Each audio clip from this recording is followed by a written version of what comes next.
Hail friend, welcome to my workshop. Today I will show you how I make a scabbard for this replica of Faramir's sword from Lord of the Rings. Swords are actually the thing that set me on the path of becoming a woodworker. As a boy, I would make swords out of whatever materials I could, cardboard, Lego bricks. Then as a teenager, I decided to try carving one out of wood. I made many of these, but then as I got older, I started collecting steel swords, and now I just make or replace the wooden and leather parts of these. I've tried several different methods of building scabbards. This is the one I like best. I start with a board that I have cut to match the blade profile, and also where the guard meets the blade. This will be used as a form which I can build the scabbard around. The scabbard will be built out of 4 main pieces. I will use 2 strips of 1/4-inch plywood for the flat sides of the blade, and I'll cut 2 more thin strips of wood that will go along the edges. To cut these pieces, I first need to measure the thickness of the blade, plus the material I will be using for the lining. I will then make a cut down the middle of a 3/4-inch board, and then trim off that side, giving me 2 pieces of the same thickness that I measured before. Before starting to glue the pieces together, I'll clamp the blade form to one of the plywood strips. This will allow me to bend those thin side pieces around it so they match the curve of each edge. I will then glue on those strips, making sure not to put on too much glue so that there's squeeze out and it adheres to the blade form as well.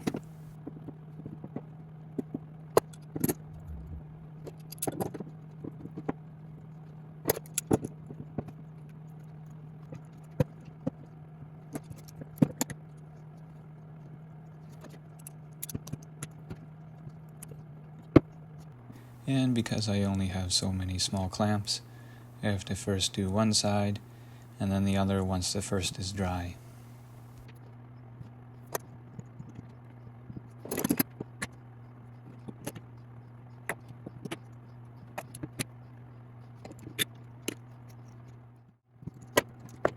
Then once everything is dry, we can unclamp it and pop that form piece out, only to put it back in to trace the shape of the guard.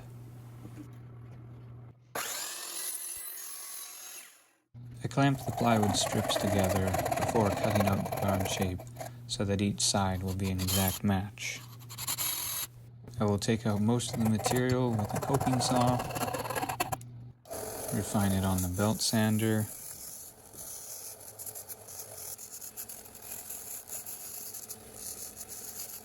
and then clean it up with some hand files.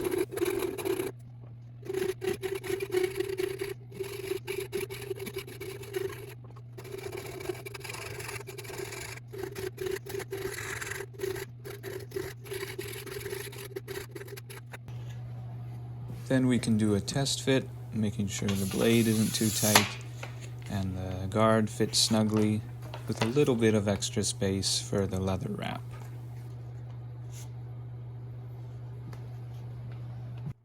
I'll then just trim off the excess bits from the more assembled half of the scabbard.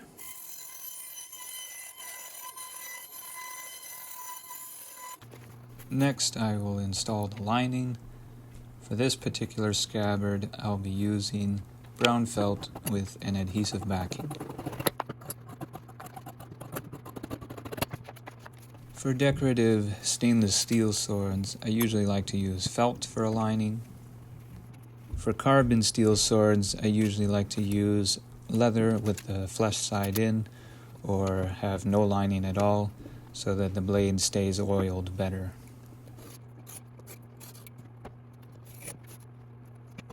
After sticking the felt on and pressing it down firmly, you can trim off the excess. At the scabbard throat, I'll cut the lining into small sections so it can be folded over and then trimmed flush with the outside.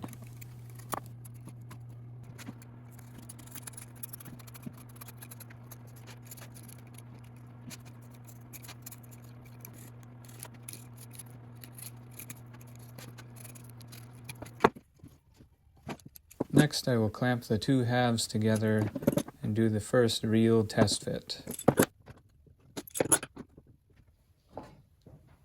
Because of the blade's distal taper, the scabbard has the proper thickness only at the mouth. So I'll need to carefully sand down the inside of the scabbard until it matches the same thickness of the blade all the way down.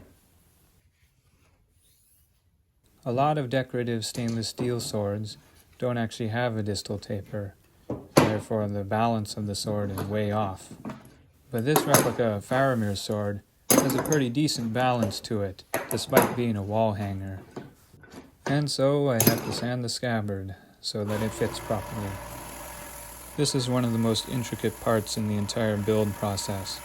It requires a lot of going back and forth between doing some sanding and doing a test fit, doing a little more sanding, doing another test fit.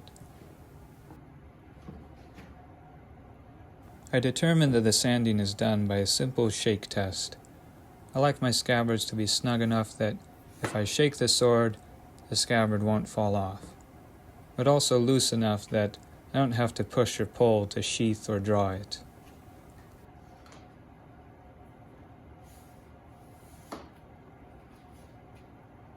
Once I'm satisfied with the fit, I'll then go ahead and glue the two halves together. Again, making sure not to apply too much glue so that there's lots of squeeze out, because once the halves are assembled, it's impossible to make any adjustments to the inside.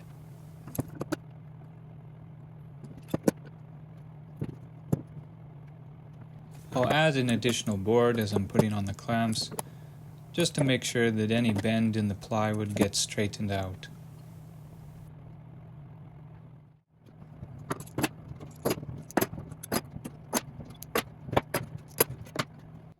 The first part of shaping the outside is to cut off the excess plywood.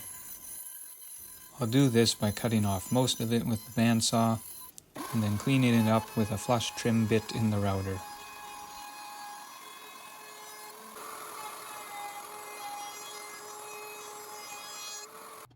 Because I'll be gluing on some more pieces later to add some extra detail, I'll first thin down the scabbard on the sander to reduce its overall thickness. The extra details I'll be adding are a single riser near the throat for the top belt loop and two raised lines to imitate the shape of the fuller on the sword's blade. Here I'm just marking out where these pieces will be glued on.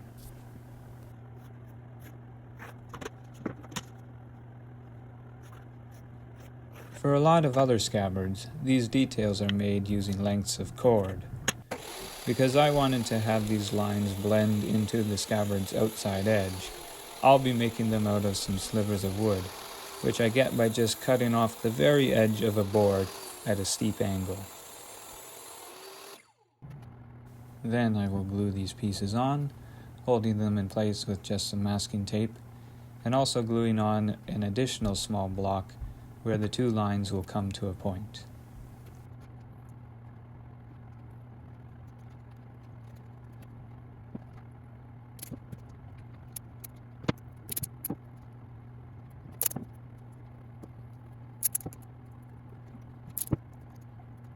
Using a Canadian loonie is essential for marking out the end point of the two lines.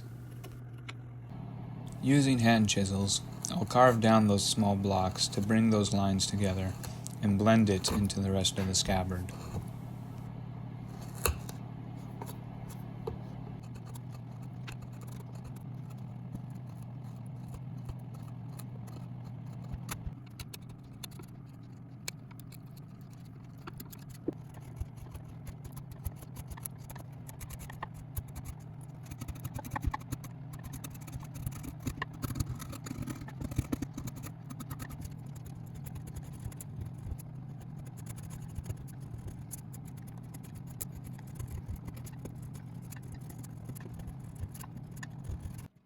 Once that's done, I'll sand down the edges of the scabbard to turn them from square to round.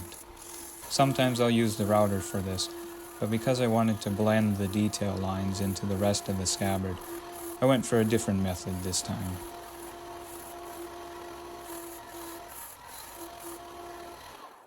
After taking off the bulk of the material on the belt sander, I'll refine the shape with some hand filing.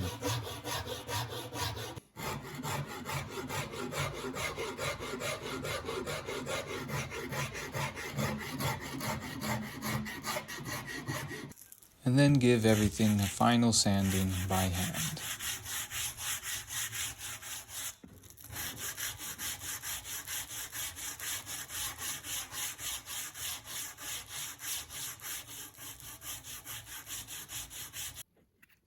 Now we get to start with the leather wrapping process. The first part I'll make is a covering for the mouth of the scabbard, which I cut a slot in for the blade to pass through.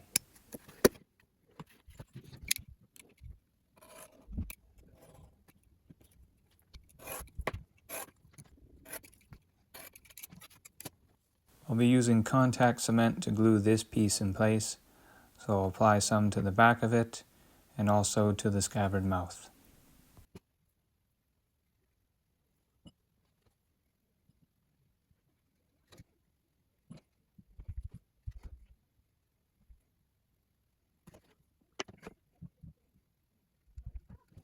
While the contact cement is setting, I'll make the riser. For this, I'll cut just a thin strip of leather, cut it to length, and glue it on using regular wood glue. PVA wood glue works great with leather, but it dries hard, so it doesn't work for flexible pieces. It's also not good for steel, so I usually use other adhesives if it's a part where the sword blade will come in contact with it.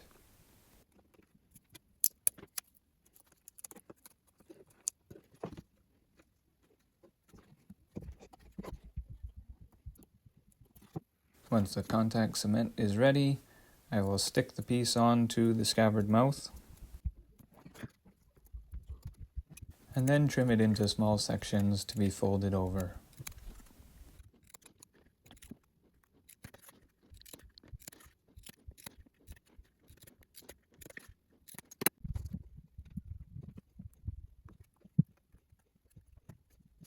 With those securely glued, I'll shave them down as thin as I can and tapering them to slope into the wood surface.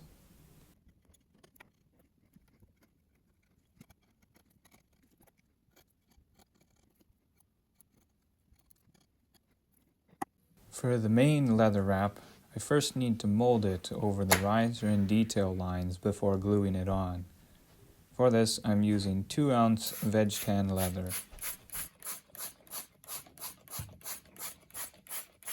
By moistening the leather with water, placing it over an object and then pressing down in all the corners and curves with a folder tool, it will retain the shape of the object once it dries.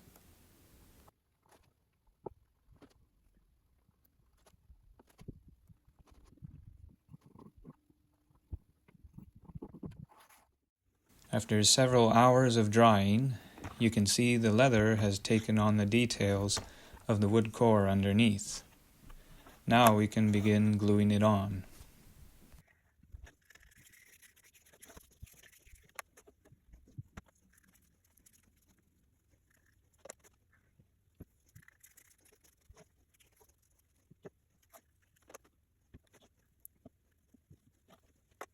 Just need to make sure those details line up, and then go along all the corners again, pressing down to make sure the glue has good contact. To clamp the leather down while the glue dries, I'll use a roll of felt with some weights on top, which works great for applying pressure over a complex shape.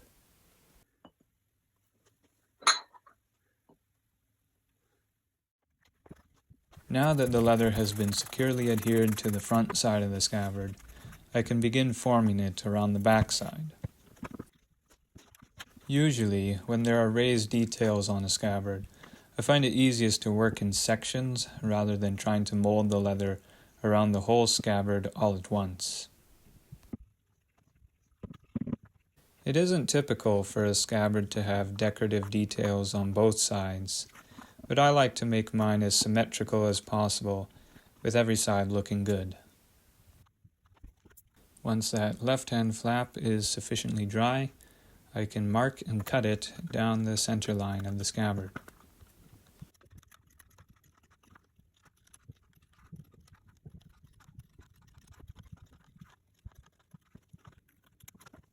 Then I can do that whole process again for the flap on the right hand edge.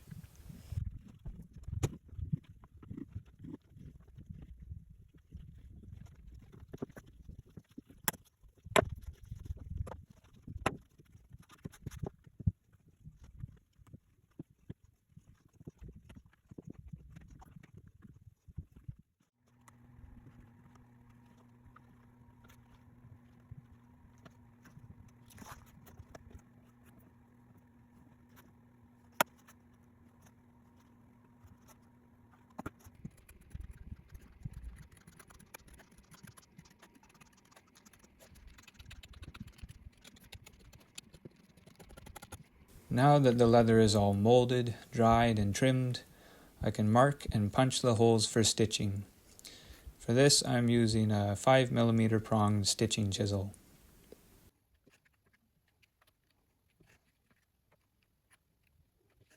And for punching the holes, I'm just using an awl and hammer.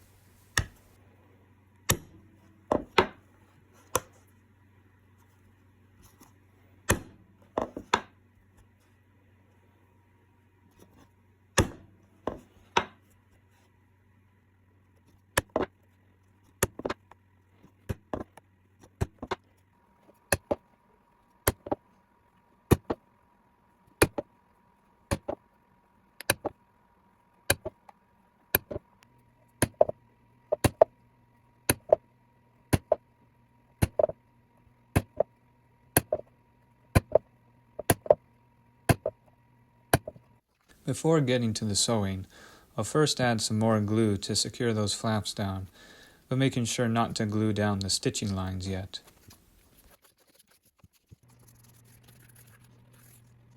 For the type of stitch I use, I'll need about 4 times the length of the scabbard of thread.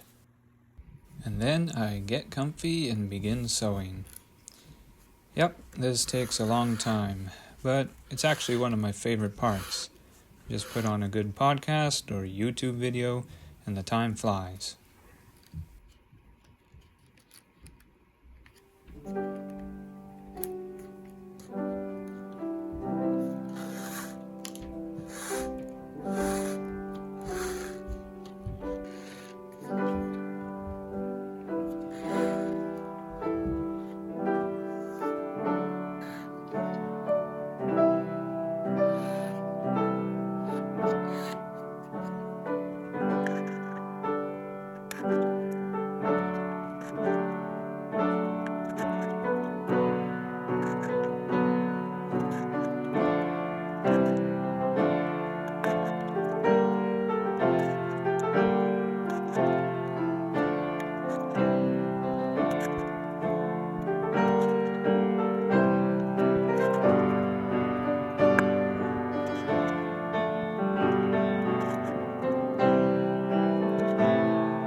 Once the sewing is all done, I'll trim up the leather around the scabbard mouth.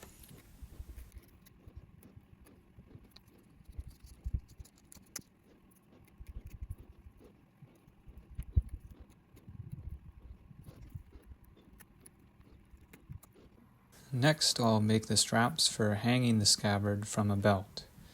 So first I'll take measurements of the scabbard circumference near the throat and the middle.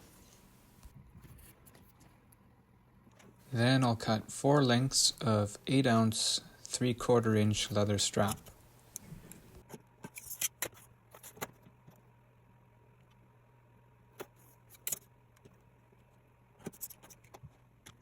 I'll trim 2 of the pieces using a belt end guide.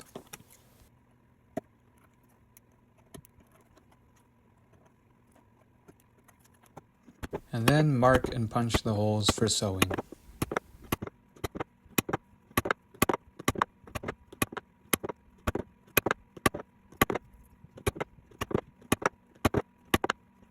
The harness design I'm making is loosely based off of Faramir's costume from the Lord of the Rings films, and will allow the sword to be unbuckled without having to take your belt off.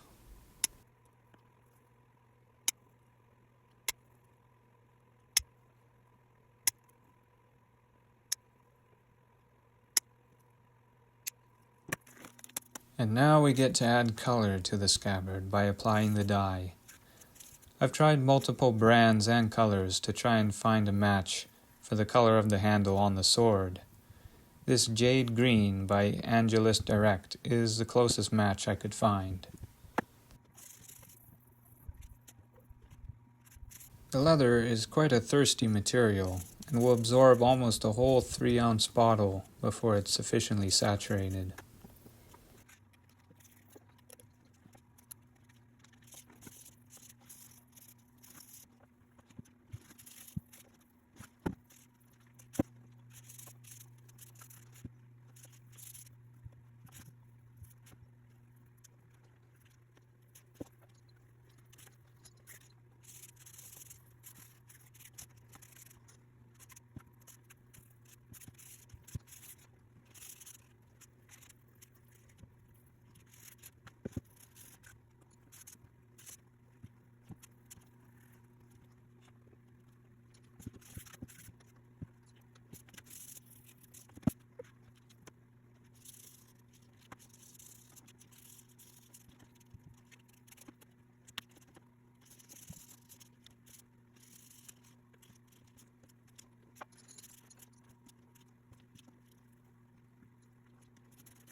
Now, while that green looks pretty good, you might be able to see that it's still not a perfect match to the sword hilt. It's too green, too vibrant. I wanted something that could dull down the color a little bit. After trying multiple options, the thing I found to work the best was actually gray wood stain. I just lightly rub it on with a paper towel, and the end result is a very close match to the green of the sword hilt.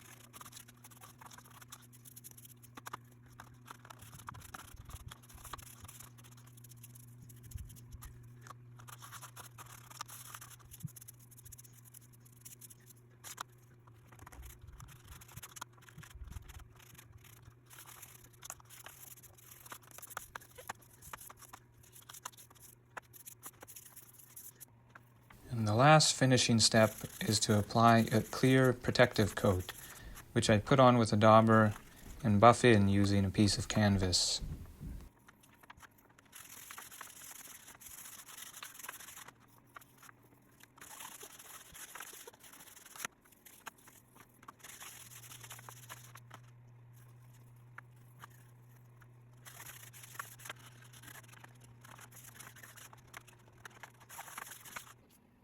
And now that all the pieces are finished, I can stitch together the belt loops.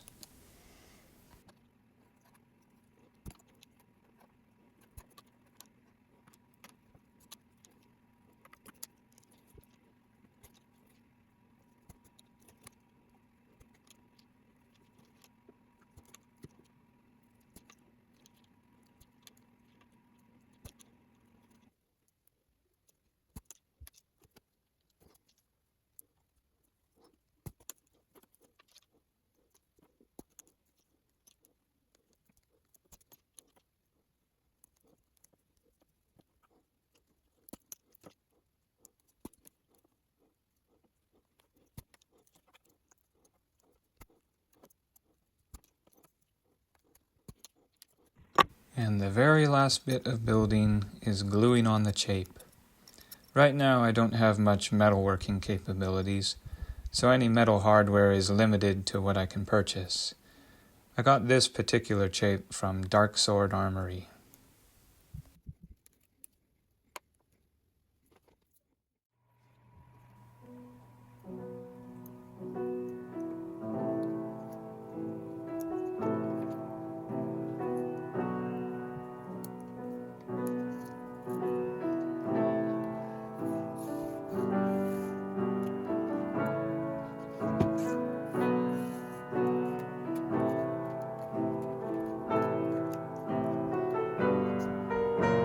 And the scabbard is done. Now the captain of Gondor can wear his sword proudly, marching the walls of Minas Tirith or ranging the wilds of Ithilien. If you like seeing this build, you know what to do.